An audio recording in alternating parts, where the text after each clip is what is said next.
Bienvenue dans l'essentiel du dessous des cartes quand Vladimir Poutine teste la défense européenne. Voici les localités polonaises dans lesquelles on a retrouvé des débris de drones et de missiles. Dans la nuit de mardi à mercredi, entre minuit 37 et 8 heures du matin, la Russie a violé l'espace aérien de la Pologne à au moins 19 reprises. 3 de ces objets hostiles ont été abattus par des forces polonaises et néerlandaises, avec le départ d'avions de type F-35 et F-16, recours également au système de défense anti-aérien d'origine américaine Patriot que l'Allemagne a mis à disposition des Polonais. L'Italie a également envoyé un avion de surveillance. C'est la première fois que la Russie pousse la provocation aussi loin et la première fois que des pays de l'OTAN sont amenés à réagir de cette manière.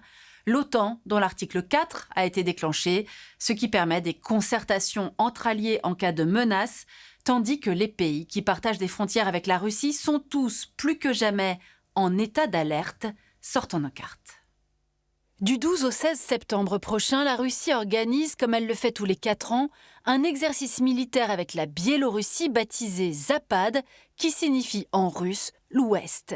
Le message est clair pour les pays de l'Union européenne et de l'OTAN, d'autant que Zapad 2025 viserait cette année à simuler l'occupation du corridor de Suwałki.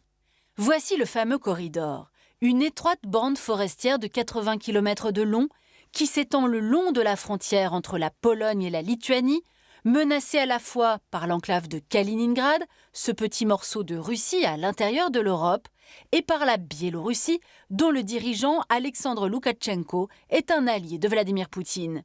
Or, regardez, si le corridor de Suwałki se retrouvait occupé par l'axe russo-biélorusse, les États baltes seraient coupés des autres pays membres de l'UE et de l'OTAN, sauf à passer par la mer Baltique pour rejoindre la Finlande.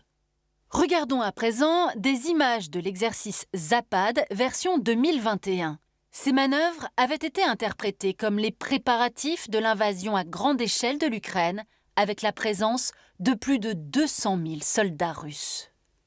États baltes, Pologne, Finlande, ce sont sans doute les pays qui vivent aujourd'hui avec le plus d'intensité et de réalisme la menace Poutine. Voyons comment ils s'y préparent. Le 3 septembre dernier, Karol Nawrocki, le président polonais conservateur, avait été reçu par Donald Trump à la Maison-Blanche, ce dernier ayant alors promis de conserver les 10 000 soldats américains actuellement stationnés en Pologne, ajoutant « Nous pourrions en déployer davantage s'ils le souhaitent ». La Pologne, qui consacre désormais 4,7% de son PIB à la défense.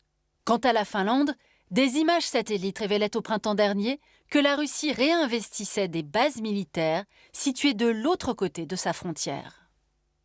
Dans ce contexte, les États-Unis ont annoncé hier avoir approuvé la vente à la Finlande de missiles RR avancés et d'équipements associés pour un montant de plus d'1 milliard de dollars.